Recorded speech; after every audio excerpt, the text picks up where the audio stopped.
Welcome back mga kaaldab. Ito na naman po ang inyong lingkod, si Mr. Destiny.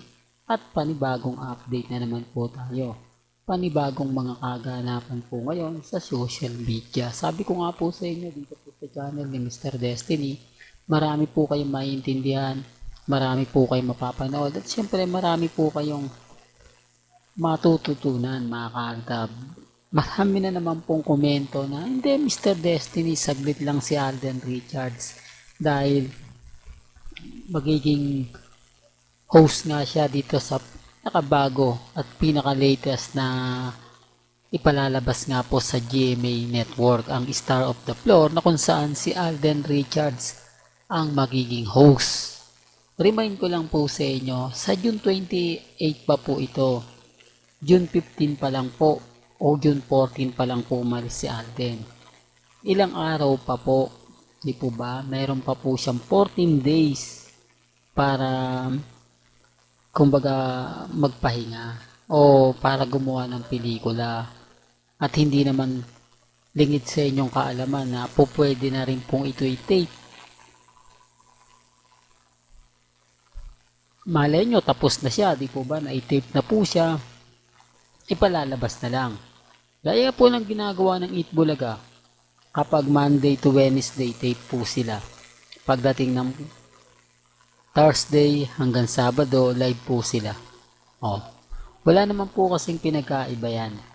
Depende na lang po sa mga nangyayari, depende na lang po sa mga nagaganap. Pagamat marami pong hadlang sa channel ni Mr. Destiny, marami pong mga naiinis, marami pong galit na galit, hindi nyo naman po may iwasan yan eh. Hindi po ba? Bakit nga po ba sila affected? Bakit nga po ba sila inis na inis kay Mr. Destiny? Sinasabi ko naman po na dito po sa channel natin, wala naman pong pilitan, hindi po ba? Kung ano lang po yung paniniwala nila, nire-respeto naman po natin yon at ginagalang. Bagamat marami po silang komento, na keso ganito, keso ganon, okay lang. Kasi sabi ko nga po sa inyo mga kaaldab, dito sa channel ni Mr. Destiny, marami po kayong maiintindihan o marami po kayong mapapanood na talaga naman pong nakakataba ng puso. Di po ba? Lalo na nga po kapag ang pinag-uusapan natin, sina Alden Richards at si Maine Paul Quezon. Hindi po ba? Kaya dun sa mga taong bitter po sa atin, sa mga naiinis po sa atin, wala naman pong problema yon. Wala naman pong pilitan sa channel ni Mr. Destiny. Basta sa akin, masaya na po ako sa mga binibigay kong update. Masaya na po ako sa mga ginagawa natin. At lagi ko naman sinasabi sa inyo na hindi po tayo, kumbaga, gumagawa ng mga issue lang. Sabi ko nga po sa inyo, ang pinaka malakas ang fandom pa rin po ng Aldab. Kung wala na pong Aldab, wala naman pong problema. Kung sa tingin nila si Mengay ganito ganyan, okay lang. Kasi si Catherine po, sinasabi nila, maraming komento sa akin, si Catherine daw po yung susunod o pupunta sa US. Nauna lang daw po si Alden Richards. Alam nyo po ba mga kaaldab na ganyan po yung sinabi ko. Ganyan po yung ibinato ko ng, kung matatandaan nyo, yung kay Hello Love Again. Hindi po ba? Naunang umalis si Direk Cathy Molina. Sumunod si Catherine. At ang pinakahuli nga po, si Alden Richards. Na sinabi ko naman po, di po ba, susunod si Maine. Hindi naman po tayo nagkamali. Nagkatotoo naman po na nawala si Mengay sa Itbulaga. Ilang linggo rin po siyang wala. Kaya yung mga tao, syempre, normal lang na hanapin siya. Normal lang na itanong siya. Ang problema po mga kaaldab, hindi daw po sa US pumunta si Mengay. Okay lang. At least yung mga sinasabi ko, tumutugma. Umaayon. Naandito po si Catherine, di naman po umaalis eh. At si Catherine po, may karelasyon na po yan. Hindi po ba? Hindi na ipipilit ni Alden yan. Hindi na nga po ito sumasama sa jogging eh. Samantalang dati-rate, ini-interview siya. Nagja-jogging po sila. Kasama po niya si Jericho Rosales. So, may ebidensya tayo ito na. Baka sabihin naman ng iba, wala akong resibo. Wala tayong patunay. Meron po. Alam ko, alam din po nila yan. Alam ko lahat ng sinasabi ko rito ay talagang umaayon at tumutugma po talaga sa kanila. Bagamat mahirap po talagang ipaliwanag, mahirap po talagang sabihin, okay lang naman po yun. Ang importante lang naman po kasi sa akin mga kaaldab, kung ano yung nababasa ninyo, kung ano yung nakikita ninyo, napapanood, napapakinggan, kina Alden at kay Maine, normal lang po yun. Ako nga hanggang ngayon napakarami kong basher eh. O, pwede naman po nilang hindi na tayo tangkilikin. Pwede naman po na hayaan na lang po nila tayo. Pero bakit yung cut din? Never po nilang, kumbaga, binabash, pinapaboran pa po nila. Gayong si Alden Richards na rin po nagsabi. O, ganun din naman po yung sinasabi nila sa Alden. Hindi, nagsalita na si Alden eh. Bakit si Alden hindi ba nagsalita na rin?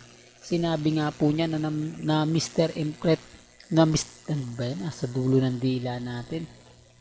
Yung nagkamali lang ng iniisip o hindi naintindihan ng mga fans yung sinabi niya about kay Catherine. Di po ba? Kaya ang sabi ko sa inyo, ang dami pong nanliligaw kay Catherine. Ang dami pong mga tao ang nasa paligid ni Catherine. Sa tingin nyo, makikisawsaw pa po si Alden? Sa tingin nyo, ginagawa po ba ni Alden Richards na ikot-ikutan ng bahay ni Catherine Bernardo? Para lang klaro, para lang po malinaw, hindi niya po yan nagagawa. Marami lang po talagang nagpupush. Hindi po ba? Tapos alam nyo naman po si Alden Richards, conservative yung pamilya niya. Tapos makikitaan ng grabe si Catherine. Doon pa lang po mga kaaldab, mapapaisip na kayo eh.